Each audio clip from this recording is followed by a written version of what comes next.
Right, hello. Today we're going to make Easter bunnies. Dun dun dun.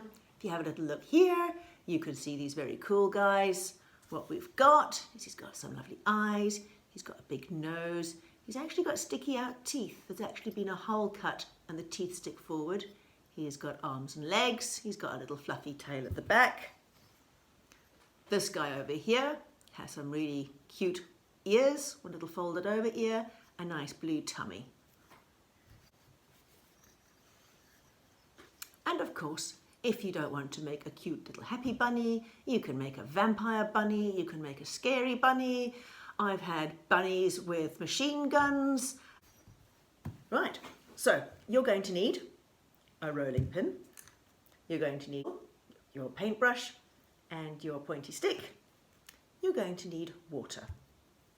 You're also going to need your clay. Remember to keep the clay that you're working on nicely wrapped up and all your other clay back in this bag so it doesn't dry out. You're also going to need a cone, and I'll show you next how to make that cone.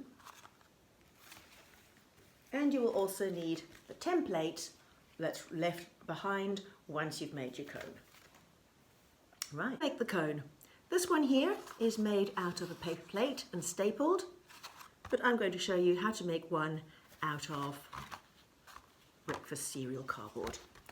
Get your piece, get a dinner plate, place it down. You also need a ruler, a pencil, a pair of scissors and your stapler. You're going to draw around your dinner plate and then we're going to a straight line across to where it is maximum. So I'm going to treat this as 12 o'clock. I know where half of this is. It is 12 and a half. And I'm going to go to about 4 o'clock. Roughly, if that's your 12 and you imagine this is a clock, you're going round to that. That's about 120 degrees, but it's all very rough. If you can imagine a third, and a third, maybe the peace sign coming out. We want to cut it. And so you end up with that. You'll see I've made a little mark here where you've got an extra piece. Okay, and that is because that is going to tuck underneath. And you're going to clip it there. The reason you want this is so that you then have a template for your clay as well. Clip, clip, and there you have a bunny cone. So the first thing to do is to unwrap your clay. All right, you're going to need to break it into two pieces. Easiest way to break clay is to twist it. So I've got a bigger lump and a smaller lump. The smaller lump I'm going to use for the decorations, whereas the big lump is what we're going to do now. Small lump, back in the wet cloth. Bigger lump, I'm going to squish it out first. Remember, you're trying to get to this shape. So we're squishing it out, squishing it out. It's easier if you squish it by hand first and then roll the final pieces. Right, then you get your rolling pin and you're rolling. You might find it's quite sticky if it's very wet, and that is okay. You're going to pick it up and turn it over. And you pick it up and turn it over. This is where it's really useful to have these mats. This is an old book bag that I have cut up. It'll also work if you use an old kitchen towel or some kind of canvas. Newspaper does work, but not quite as well for this because it does get sticky. And again, you see when I'm turning it, I'm picking it up like that. Now you're getting a beautiful pattern from the fabric picked up as well on this. Right, how am I doing for my template? Oh, I am nearly there. See, I'm just missing a little bit. Can you see that? I'm going to twist this a little bit. So you can see that I just need a little bit more over there. I can actually tweak off a little bit from this and pull it back on there. And roll it. Now you don't want to get it, you want to get it evenly rolled. You don't want to get anywhere too thick or too thin. It doesn't have to be exactly the same size, because as you pick it up, it's going to stretch. Lovely. I think we're good. Now we get our very useful pointy stick and we go diddly dum, diddly dum, diddly dum, diddly dum, diddly dum, diddly dum. Very useful pointy stick. Now we can tear off these bits. And again, scrunch these together. Now we need our cone, and this is where we pick it up. Now we're going to be doing our cross hatching. So on the one side, we're going to do our cross hatching. So remember, we're doing little hashtags here, and this is going to go on the inside. We need our paintbrush. Move that out of the way so you guys can see. And dab, dab, dab, dab, dab, dab, and there we go.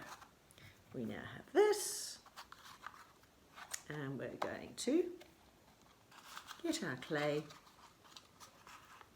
and we're going to squeeze one on the other. Now you see I'm actually pressing it down very firmly with my fingers.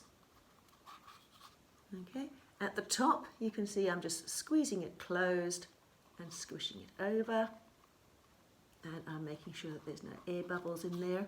Now some people really like to have their fingerprints on here, and particularly if you're using the clay that's going to get fired. This clay is going to last easily 20,000 years, and so someone in the future will find your fingerprint and go, wow, I wonder who that was. Otherwise, if you don't want the line there, you can just roll it back on the fabric here, and you will find that your seam then disappears. So now you have your shape. So the next thing that we need are to make the ears.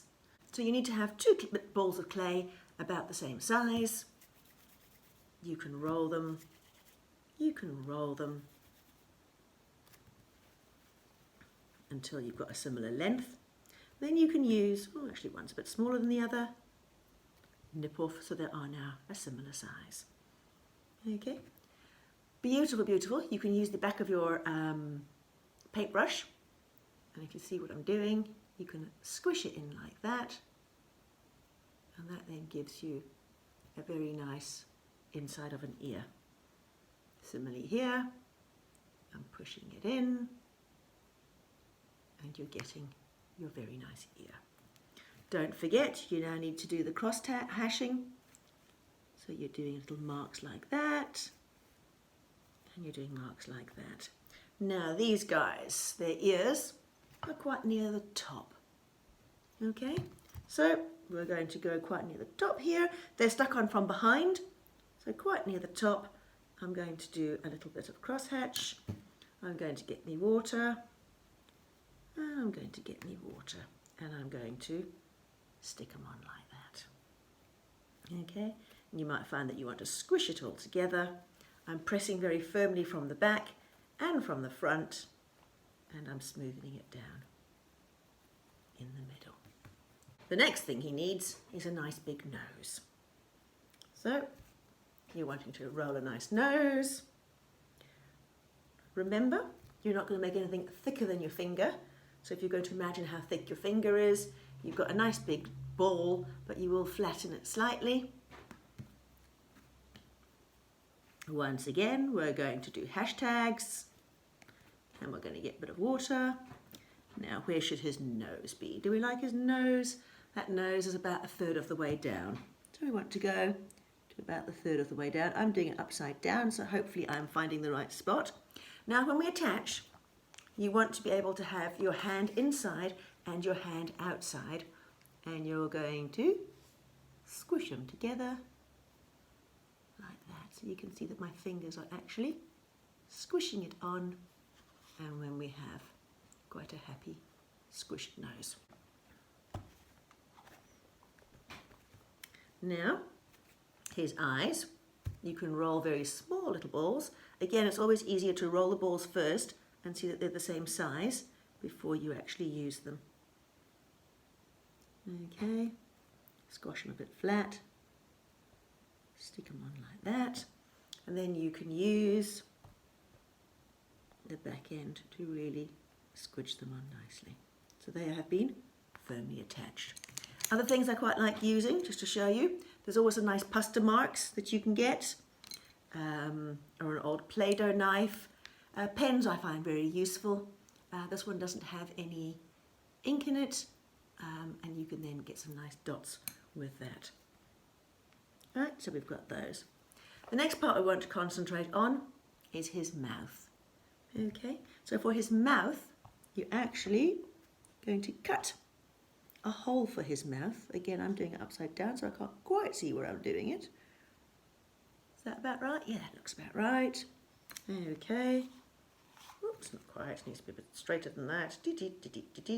And we cut it all the way through. Okay. And we can put a little line at the top there. So you've got the line like that. And you can see that this bottom bit is actually a hole.